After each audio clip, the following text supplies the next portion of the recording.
Noticias con Jaime Núñez. Regresamos.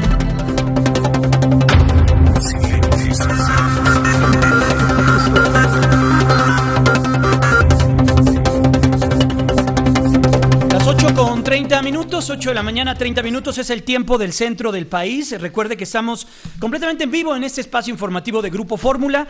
Desde las 7 de la mañana comenzamos informándole la fuga de el Chapo Guzmán, la fuga que se generó de las regaderas del penal de máxima seguridad del Altiplano, en un túnel que fue posteriormente localizado con una boca de 50 centímetros por 50 centímetros, lo que derivaba en un túnel de 1,5 metros aproximadamente, 1,70 metros. De ahí desembocaba a 10 metros una escalera y un túnel, escúchelo bien, de más de 1,500 metros hacia el sur del penal, dirigido a una obra negra, una obra en construcción allá en las cercanías del penal del Altiplano. Pero ¿quién es Joaquín El Chapo Guzmán? Joaquín Archibaldo Guzmán Loera, mejor conocido como El Chapo Guzmán, encabeza la organización internacional conocida como el Cártel de Sinaloa. Su carrera delictiva despegó en los años 80 bajo la tutela del capo Miguel Ángel Félix Gallardo, líder del entonces Cártel de Guadalajara, junto con los hermanos Arellano Félix, que después formaron el Cártel de Tijuana. En 1989, Félix Gallardo es detenido y procesado, lo que da pie a una división de su banda criminal y una separación de Guzmán Loera, quien se traslada a Sinaloa, en donde se convierte en el líder del cártel en Culiacán. El Chapo comenzó a tomar notoriedad por la violenta disputa que estableció con el cártel de Tijuana de los hermanos Arellano Félix por el dominio de los estados de Baja California, Jalisco y Sinaloa.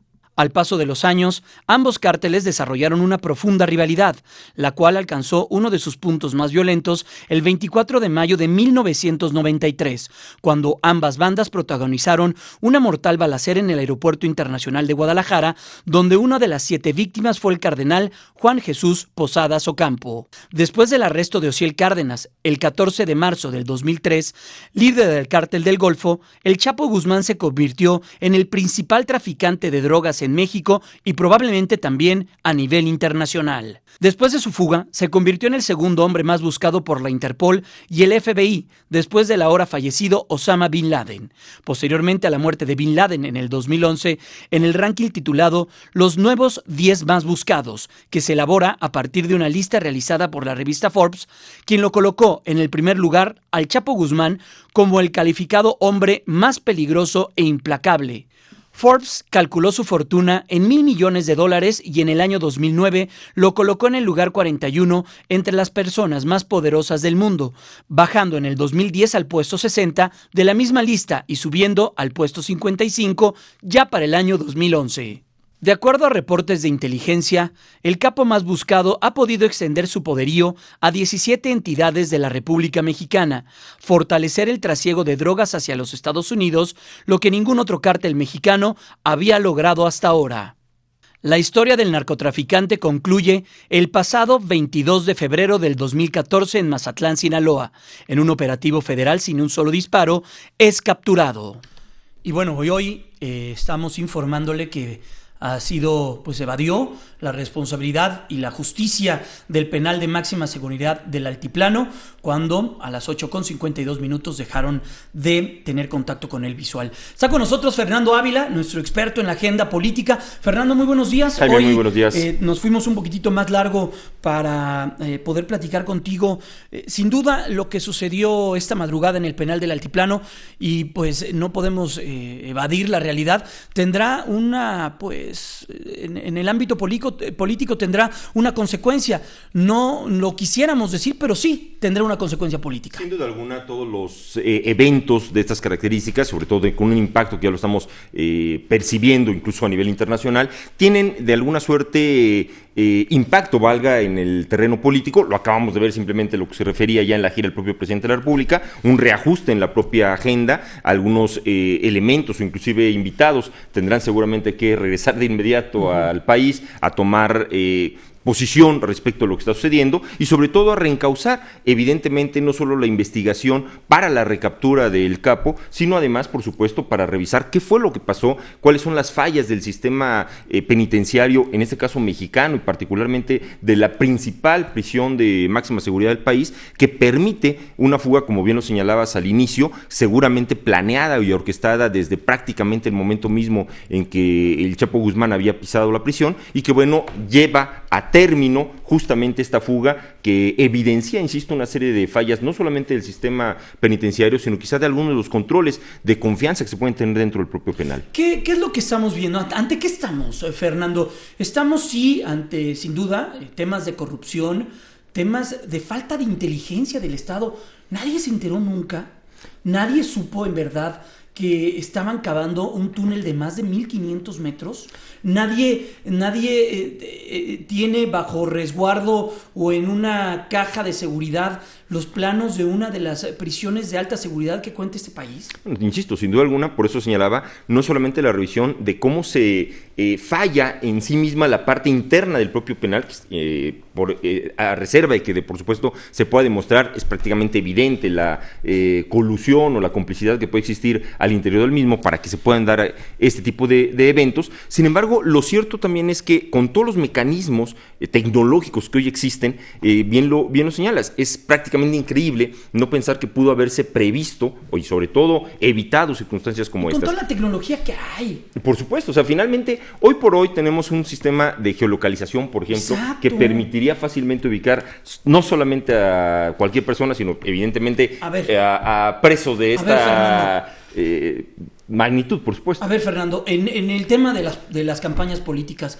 ¿no escuchábamos y no nos cansamos de escuchar llamadas telefónicas grabadas ilegalmente y utilizadas ilegalmente?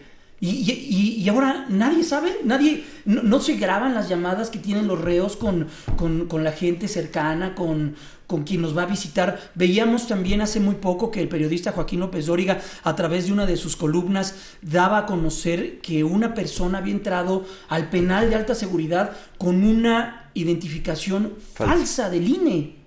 ¿Dónde estamos? El gran problema que enfrenta, y también hay que ser en este sentido no tan parciales, sino más bien imparciales en el sentido de lo que está sucediendo con el propio Estado, finalmente la parte ilegal tiene mucha más posibilidad de actuación porque precisamente se mueve fuera del marco de la ley.